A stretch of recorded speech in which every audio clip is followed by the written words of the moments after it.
CEO आहेत Gopaldas Gupta madam. त्यानंतर जे मार्केटिंगची पूर्ण जबाबदारी सांभाळतात त्यांचं नाव आहे विनोद शेळके सर आणि पूर्ण ऑपरेशन्स मी सांभाळतो.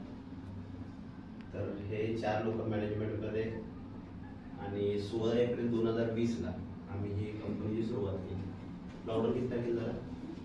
19 मार्च. त्या कंपनीची सुरुवात झाली. ज्यावेळेस परिस्थिती अशी होती की प्रत्येक जण आपल्या देशाकडून एक्सपेक्ट करत होतं की EMI माफ करावे, काही गोष्टी द्याव्या. त्या कंपनीचे जे ओनर आहेत डॉक्टर बाजीराव कोयकर सर, त्यांचं असं म्हणणं होतं हीच खरी वेळ आहे ज्यावेळी आपण देशासाठी काहीतरी करू. मग ऑनलाईन प्लॅटफॉर्मवर आपण हे ट्रेडिंगचं एज्युकेशन आणलं. प्रत्येक घरामध्ये एक ट्रेडर असावं या संकल्पनेतून. आणि मग आम्ही 3 वर्ष झालं एकच प्रोडक्ट घेऊन काम केलं की ट्रेडिंग. लास्ट इयरपासून म्हणजे आता आपण 5व्या वर्षात 4 वर्ष लास्टचं जे इयर आहे आम्ही 9 सर्व्हिसेस अजून वाढवले की आम्ही अजून एक मिशन हाती घेतलं आणि परिवार प्रगतीशील परिवार. आणि या सगळ्या ज्या सर्व्हिसेस आहेत फक्त आणायचे म्हणून नाही थांबले, सगळे एकदम क्वालिटी सर्व्हिसेस आहेत. जसं सरांनी एक्सप्लेन केलं तरी पण तुम्हाला परत सांगतो. जी योगा शिकवते तिचं नाव आहे मानसी जडे. ही ना भारतातला ब्रॉन्झ मेडल आणलाय आणि इंडियाला रिप्रेझेंट करणारी अशी व्यक्ती आहे. कलास डान्स अकॅडमी जी डान्स शिकवते ती महाराष्ट्र स्टेट गव्हर्नमेंट बरोबर अफिलिएट आहे. जसं स्पोर्ट्सचा कोटा असतो तसं तर डान्सचा पण कोटा आहे. अशी संस्था आपल्याला डान्स आणि झुंबा शिकवते.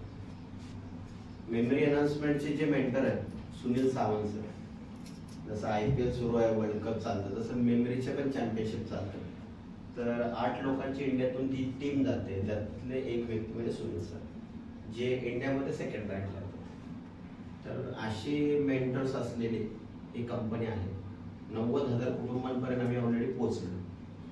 आणि पहिल्यांदा असं बघतोय 15 वर्ष मला या इंडस्ट्रीमध्ये झाले की प्रत्येक जो व्यक्ती आपल्याकडे येतो ते सगळे खुश आहेत, हॅपी आहेत. कारण त्या लेवलच्या सर्व्हिसेस आपण देतो. आम्ही पर मार्केटिंगमध्ये बरीच कामं केली, मग त्याच्यामध्ये वेगवेगळे प्रोडक्ट दिले. त्यावेळी आम्ही सांगायचो की वस्तू एक माध्यम आहे, मागे बिझनेस आहे तो बघ. पण आज पहिल्यांदा अभिमान वाटतो.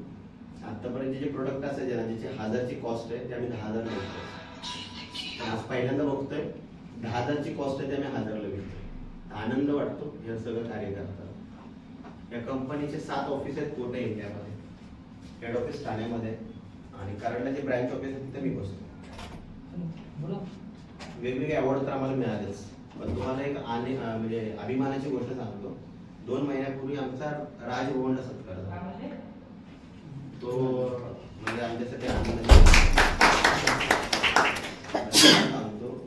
एवढं भारी होता तो एक्सपिरियन्स. जिथं आपल्या महाराष्ट्राचे मुख्यमंत्री जाऊन शपथविधी घेतात तिथं आमचा सत्कार. कारण ते खरंच असं कार्य आम्ही करतो. आत्मनिर्भर भारतसाठी जी काय महाराष्ट्रातून लिस्ट गेले की कॉन्ट्रीब्युट करतात त्यामध्ये पण आमचं नाव आहे. आणि ज्या तुमच्या ब्लेसिंग्सना आम्हाला प्राईम मिनिस्टरच्या हस्ते पण सत्कार होईलच लवकर. तर ह्या लेवलची कंपनी आहे. उगाच चालले आणि काहीतरी करत आहे. ही कंपनी कसली इन्व्हेस्टमेंट, ROI, सिग्नल्स, टिप्स असले देणारी कंपनी नाही की आमच्याकडे एवढे पैसे भरा आम्ही एवढे पैसे देऊ. ही कंपनी स्किल डेव्हलप करायचं कार्य करते. आणि मी त्या दिवशीच एक पॉडकास्ट बघत होतो की एज्युकेशनला आतापर्यंत खूप महत्व होतं, इथून पुढे ना स्किल्सला खूप महत्व असणार. आता येणारं जे जनरेशन आहे त्यामुळं स्किल्स डेव्हलप झाल्या पाहिजे. बघतोय आपण किती डॉक्टर, किती इंजिनियर, किती नोकऱ्या अवेलेबल आहेत. कधी वाटलं होतं का सोशल मीडियावर एवढे लोक पैसे कमवतील? मग कमवत आहेत, बरोबर आहे. तर आता विषय तो नेटवर्कचा की बाबा ह्याचं प्रमोशन केलं तर तुम्हाला काय, म्हणजे चांगली गोष्ट आणि वाईट गोष्ट पोटात राहत नाही. आपण सांगत सुटतो, बरोबर आहे का. एखाद्या हॉटेलमधनं जेवण आलो तर चांगलं हॉटेल सांगतो, अनुभव वाईट असेल तर वाईट पण सांगतो. तसं वेलजरीचा तुम्ही एक्सपिरियन्स शेअर करायला लागाल तरी तुम्हाला इथं अर्निंग होईल. आम्ही 15 वर्ष या इंडस्ट्रीत असताना मी एक टेक्सटाईल कंपनी जॉबला होतो आणि नवीन बरेच चेहरे आहेत म्हणून माझी जर्नी स्वतःच सांगतो. एक व्हिडिओ बनवला मी माझा की मी काय होतो आणि कसं पुढे आलो. तर 3,500 मला सॅलरी होती. मी टेक्सटाईल कंपनीत आणि ज्या रस्त्यातून मी रोज जाऊन येऊन चालायचो ना कंपनीत जाताना तिथे एक बाजार होता, पॉवर मामा बाजार. त्याचे जे ओनर आहे ते एक नेटवर्क मार्केटिंग कंपनी करत. त्यांनी मला एकदा बोलवलं, म्हणे प्रशांत आपल्याला एकत्र एक बिझनेस करायचा. तर अपील नाही झालं की बाबा मी एक वर्कर आणि तो एक बाजारचा ओनर, आपल्याला सांगतोय आपण एकत्र बिझनेस करू, पण तरी पण एक रिस्पेक्ट म्हणून त्यांच्याबरोबर गेलो त्यांच्या गाडीतून. एक हॉलला प्रेझेंटेशन ऐकलं. प्रत्येक जण ब्लेझर घालून सांगतोय आपला एक्सपिरियन्स की मी असा होतो, असा झालो, असा होतो, असं झालो. तर ते काय पटत नव्हतं मला. मात्र 2 व्यक्तींना मी तिथं खूप सिरियसली घेतलं. एक ज्या व्यक्ती मला घेऊन गेलाय तो कोण, बाजारचा ओनर. त्याला जर गरज आहे तर मी तर एक कामगार आहे, मला तर फार गरज आहे. आणि दुसरा व्यक्ती कोण, ज्या व्यक्तीने प्रेझेंटेशन दिलं, जसं आज बडे सरांनी प्रेझेंटेशन दिलं, ते होते मेडिकल लाईन मधला व्यक्ती. तर या 2 व्यक्तीला सिरियसली घेतलं आणि मग कामाची सुरुवात केली. मला 3,500 पेमेंट होतं, पण मला भरायची होती साधारण 14 ते 15,000 ऍडजस्ट केलं. कारण 2 ऑप्शन होते माझ्याकडे, एक तर हो म्हणायचं नाही तर नाही. त्यावेळी विचार काय केला, नाही म्हणलं तर तसं चालणारच, पण हो म्हणलं तर काहीतरी वेगळं व्हायचे चान्सेस आहेत. मग या इंडस्ट्रीमध्ये ज्या काही गोष्टी रिक्वायर्ड आहेत की 1-to-1 प्रेझेंटेशन आलं पाहिजे, लोकांना बोलवणं आलं पाहिजे, प्लॅन घेता आला पाहिजे, सेमिनार घेता आले पाहिजे, टीम कशी डेव्हलप पाहिजे, सगळ्या गोष्टी शिकत गेलो. आणि मग त्याचं स्वरूप आज असं की साधारण माझ्या ह्या जर्नीमध्ये माझं 20 कोटीपेक्षा जास्त इन्कम झालं.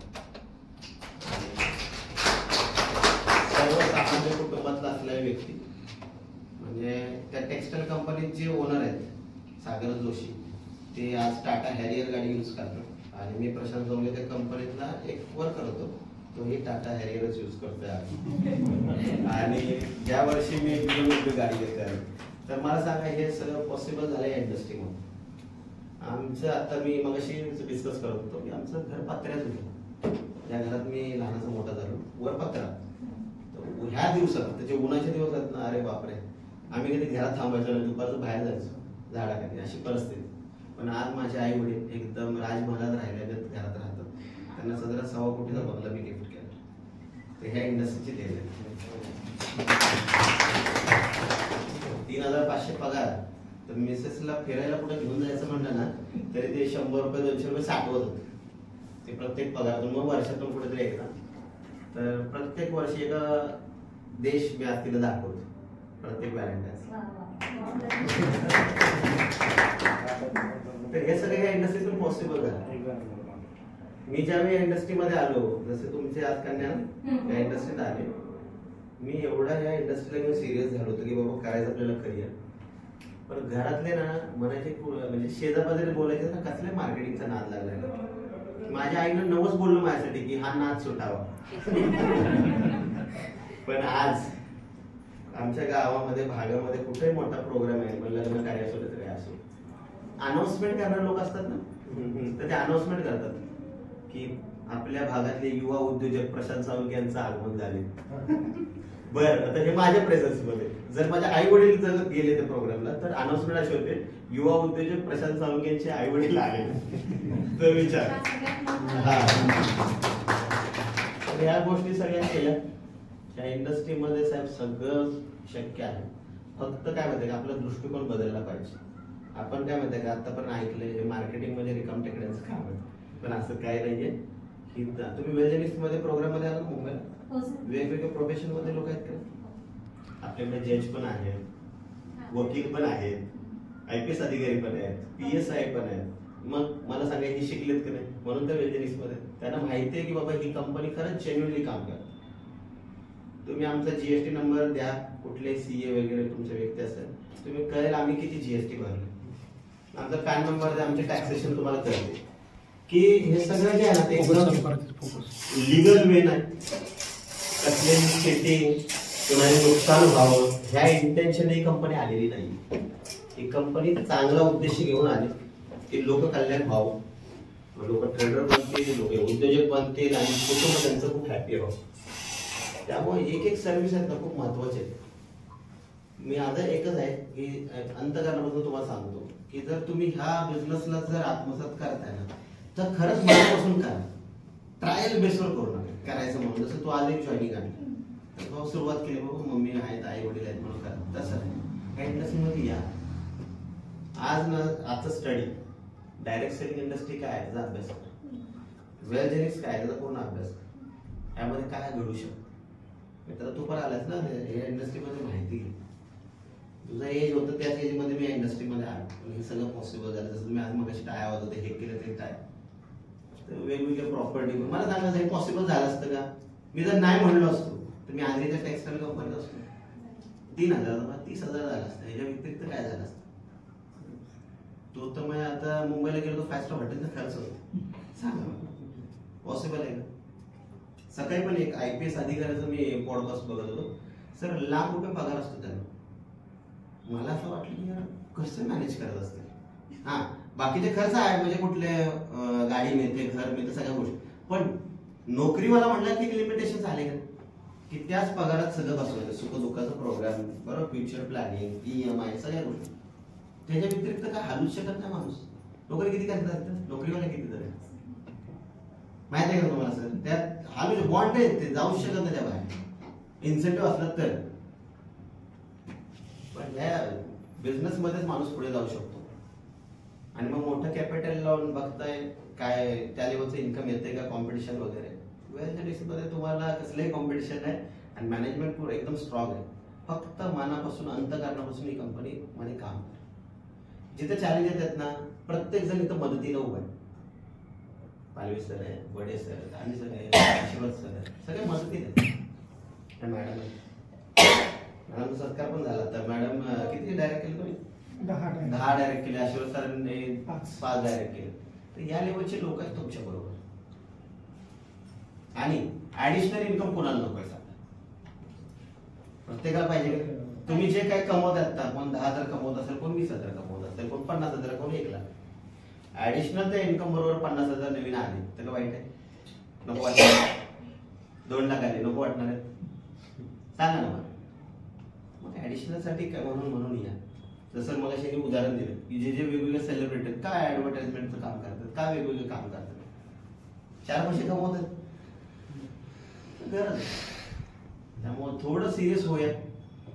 मला विनोद सर नेहमी एक उदाहरण देतात की अशी हातात जर मोठीत एक माती पकडली, जसे समुद्राची रेत असते, ती जशी अशी पडत राहते ना, तसं आयुष्य निघत चाललंय. एंडला कळतं की हातात काहीच नाही राहत. तर थोडं सिरियस हो आणि जर आलेला एखादा विषय हाती घेऊन काम करू. जसं आम्ही ह्या इंडस्ट्रीमध्ये सुरुवात केली म्हणून सगळं पॉसिबल झालं.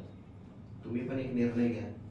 असे खर्च तर किती करत असतो, पार्ट्यावर खर्च होत असतात, बरोबर आहे? कोणी घरातल्याने तुमच्या घरी जाऊन चला मोबाईल कोणी मागितला, दिला. कोणी गाडी मागितली, दिली.